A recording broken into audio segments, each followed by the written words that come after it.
ഈശ്വര രക്ഷിക്കണേ.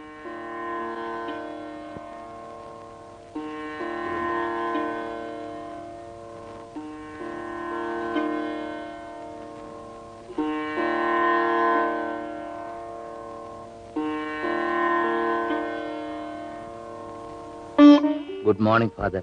ഗുഡ്. ഇന്ന് ഗോവിന്ദൻകുട്ടി കറക്റ്റ് ടൈമിന് തന്നെ റെഡി ആയല്ലോ. Early to bed, early to rise. That is the way to fruitful long life. കുട്ടികളെ എഴുന്നേറ്റോ ഗോവിന്ദൻകുട്ടിയെ? ഇല്ല. മടിയന്മാരാ.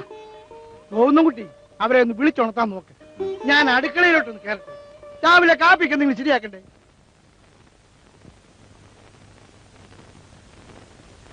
മക്കളെ, നേരം പുലർന്നു, എഴുന്നേക്കൂ മക്കളെ. ഉണ്ണിയെ,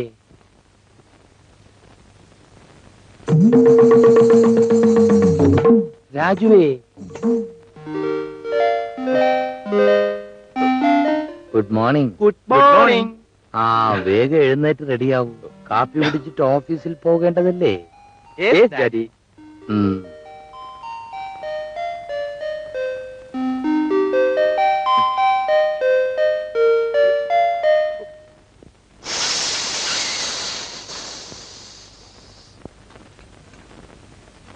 ഭക്ഷണത്തിലായിരുന്നപ്പോ തോക്ക് പിടിച്ച കൈയാണ്.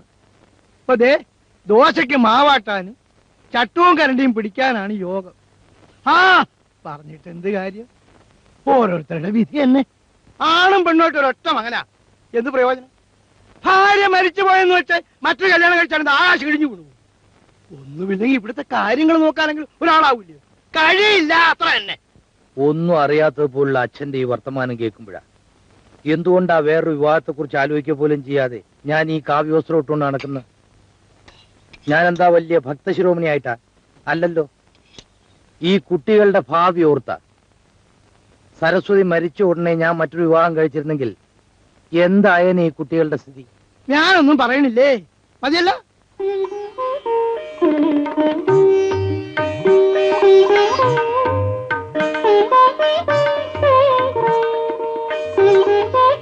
മുത്തച്ഛ, ദോശക്ക് പുളി കൂടുതലാ കേട്ടോ. വച്ചു വളമ്പി തന്നാ പോരാ, ഇനി കുറ്റവും കുറവും കേൾക്കുകയും വേണം. പുളി മതി. എല്ലാ കാര്യങ്ങളും അച്ഛൻ തന്നെ വേണ്ട മക്കളെ നോക്കാൻ. അല്ലച്ചാ, നമുക്കൊരു നല്ല വേലക്കാരിയെ നിർത്തിയാലോ? അടുക്കളക്കാരിയും അവര് നോക്കിക്കോളും. അങ്ങ് ചെല്ലേണ്ട താമസമേ ഉള്ളൂ വേലക്കാരിക്ക്. അതും 4 ആളുകൾ മാത്രം താമസിക്കുന്ന ഈ വീട്ടില്. മുത്തച്ഛന് ഇപ്പൊ എന്താ വേണ്ടത്? വീട്ടിലെ കാര്യങ്ങൾ നോക്കാൻ ഒരാൾ വേണം. എന്ന് വെച്ചാൽ വീട്ടിൽ ഐശ്വര്യമുള്ളൊരു പെണ്ണ് വേണം. സിമ്പിൾ അല്ലേ? അക്കാര്യം ഞാൻ ഏറ്റു. ഞാനൊരു കല്യാണം കഴിക്കാം. പ്രശ്നം തീർന്നല്ലോ. ഓടാവിടുന്നു. ചേട്ടൻ നിൽക്കുമ്പോഴാ അനിയന് കല്യാണം. ആദ്യം ഉണ്ണിക്കൊരു പെണ്ണ് വരട്ടെ, പിന്നെ മതി എന്താ കാര്യം. നടക്കാത്ത ഓരോ കാര്യങ്ങൾ പറയാന്നല്ലാതെ. ആ, മുത്തച്ഛന് അടുക്കളയിൽ തന്നെ കഴിയാനാണ് യോഗം. ഒന്നും കുട്ടിയെ, ഉണ്ണിക്കൊരു കുട്ടിയെ ആലോചിക്കാൻ നിന്നോട് പറഞ്ഞിട്ട് എത്ര കാലായി? ആലോചിച്ചുകൊണ്ട് കാര്യമായോ? കെട്ടേണ്ടത് അവനല്ലേ, ഞാനല്ലല്ലോ. അവൻ സമ്മതിക്കണ്ടേ? മോനെ ഉണ്ണിയെ.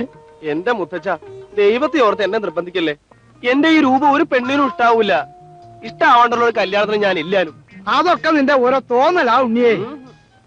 എന്നെ ഈ രൂപം കണ്ടിട്ട് ആർക്കെങ്കിലും എന്നോട് ഇഷ്ടം തോന്നിട്ട് ഇങ്ങോട്ട് വന്നാലല്ലാണ്ട് ഞാനില്ല കല്യാണം കഴിക്കാൻ. തിന്നെയില്ല, ബാക്കിയുള്ളവനെ കൊണ്ട് തീറ്റിക്കുകയില്ല. Hello, yes, United Traders.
Morning. Good morning. Good morning. Good morning.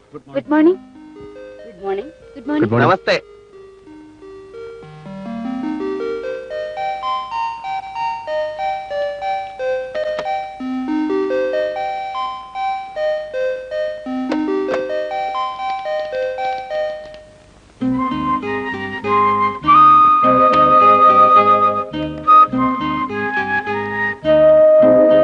ഊർമിളെ, ആ എസ്റ്റിമേറ്റ് ഇന്നത്തെ മെയിലിൽ പോകേണ്ടതാ. ശരി സർ. രാജു, സർ. ഇന്നലെ തന്ന എസ്റ്റിമേറ്റിന്റെ ഡീറ്റെയിൽസ് ഇതേവരെ വർക്കൗട്ട് ചെയ്ത് കിട്ടിയിട്ടില്ല. ഇപ്പൊ ശരിയാക്കാം സർ. ഇഷ്ടം അല്ലേന്ന് ചോദിച്ചാൽ ഇഷ്ടമൊക്കെ ആയിരിക്കും. ആണായി പറഞ്ഞാൽ പിന്നെ പെണ്ണിനെ ഇഷ്ടപ്പെടാതെ എങ്ങനെയാ? കക്ഷിയുടെ പ്രശ്നം ഒരുതരം കോംപ്ലക്സ് ആണ്. തന്റെ ആ കോലം കണ്ടാൽ പെണ്ണുങ്ങൾക്ക് ഇഷ്ടപ്പെടില്ല എന്ന് ഒരു മുൻവിധി. അത്രയ്ക്ക് ബോറാണോ രാജുവിന്റെ ചേട്ടന്റെ കോലം? പറയുമ്പോ കാര്യം പറയണമല്ലോ. നമുക്ക് അറിഞ്ഞൂടെ സാമാന്യം ബോറാണ് കോലമെന്ന്? രാജു വിചാരിച്ച ചേട്ടനൊന്ന് മാറ്റിയെടുക്കാൻ പറ്റില്ലേ? ഓ, അങ്ങ് വിചാരിക്കാത്ത കുഴപ്പമേ ഉള്ളൂ. കക്ഷി ഒരു ടൈപ്പാണെന്നേ. വിശ്വാമിത്രന്റെ മനസ്സ് ഇളകണമെങ്കിൽ വല്ല മേനകയും വരണം. അല്ലാണ്ട് ഞാൻ വിചാരിച്ചാൽ എന്ത് ചെയ്യാനാ? നമ്മളൊരു മേനകയെ സംഘടിപ്പിച്ചെടുത്താലോ? അതിന് അങ്ങേരെ അങ്ങോട്ട് കയറി ഇഷ്ടപ്പെടാൻ ഒരു പെണ്ണിനെ കിട്ടണ്ടേ? എന്നും പറഞ്ഞിരുന്നാലേ നമുക്കങ്ങ് കയറി വയസ്സാവും. പറഞ്ഞേക്കാം. ആ ഊർമിളെ, നിന്റെ ചേച്ചിയില്ലേ രോഹിണി, ഉം. അവരെ പിടിച്ച് ചേട്ടന്റെ പിടലിക്ക് ഫിറ്റ് ചെയ്താൽ എങ്ങനെയാ? ചേച്ചിയോ? ആ, അങ്ങോട്ട് ചെല്ലേ. ആണുങ്ങളെ കണ്ണെടുത്താ കണ്ടുകൂടാത്ത പ്രകൃതമാ ചേച്ചിയുടെ. അതെനിക്കറിയാം. പക്ഷേ അരവും അരവും കൂടി ചേർന്നാലല്ലേ കിന്നരമാകൂ. എനിക്കൊരു ഐഡിയ തോന്നുന്നു. നമുക്കതൊന്ന് നോക്കിയാലോ? ഉം. ഒത്താൽ ഒത്തുന്നേ, അല്ലെങ്കിൽ ഒരു തമാശയെങ്കിലും ആകുമല്ലോ. അതെന്താ? ആദ്യം നമുക്ക് ചേട്ടനെ ഒന്ന് ഇളക്കി വിടാം, പിന്നെ മതി ചേച്ചി. എങ്ങനെ? ദിവസം ഓഫീസിൽ ഊർമിളയെ സ്കൂട്ടറിൽ കൊണ്ടുവിടുന്നത് ചേച്ചിയല്ലേ? അപ്പോ ചേച്ചിയും ചേട്ടനും തമ്മിൽ കണ്ടിട്ടുണ്ടാകണമല്ലോ. ഉം. കണ്ടിട്ടുണ്ടെന്ന് മാത്രമല്ല, അറിയാതെ ഒരിഷ്ടം ചേട്ടനോട് തോന്നിയിട്ടുണ്ടാവും. എന്താ രാജു ഈ പറയുന്നേ? ചേച്ചിക്ക് ഉണ്ണേട്ടനോട് ഇഷ്ടമോ? നല്ല കാര്യമായി എന്ന് നമ്മൾ സ്ഥാപിക്കുന്നു. അത് തുറന്നു പറഞ്ഞുകൊണ്ട് ചേച്ചി ചേട്ടനൊരു കത്തയക്കുന്നു. എന്ന് വച്ചാൽ ചേച്ചിയുടെ പേര് വെച്ച് നമ്മൾ എഴുതുന്നു. ഓക്കെ? ഓക്കെ.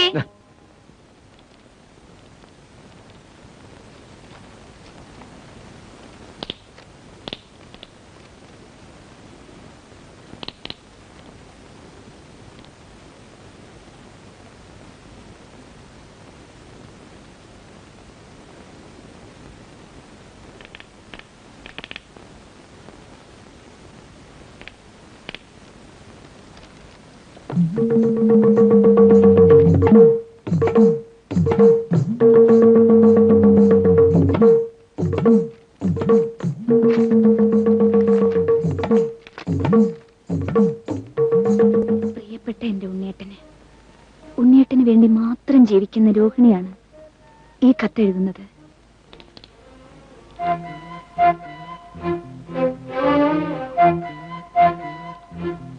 എനിക്ക് ഉണ്ണിയേട്ടനെ നേരിൽ കണ്ട് ഒരുപാട് സംസാരിക്കാനുണ്ട്.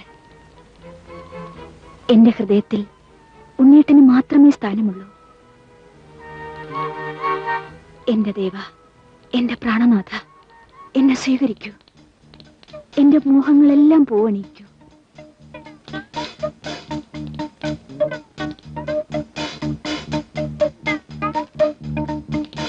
ചേട്ടന്റെ രോഹിണി.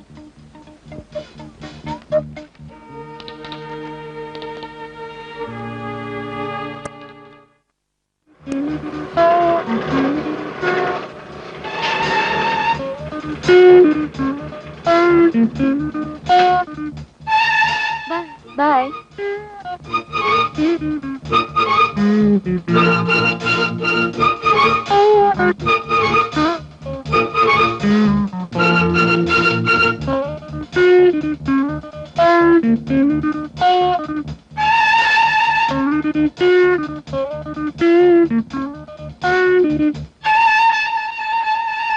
എന്റെ ദേവ,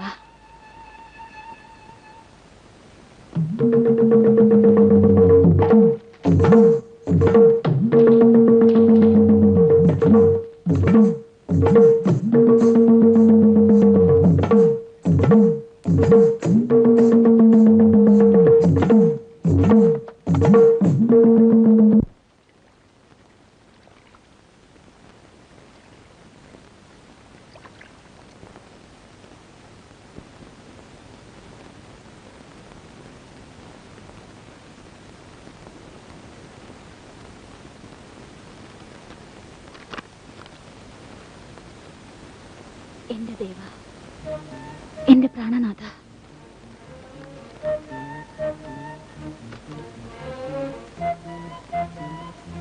എന്റെ തങ്കക്കുടമേ, എന്നെ സ്വീകരിക്കൂ.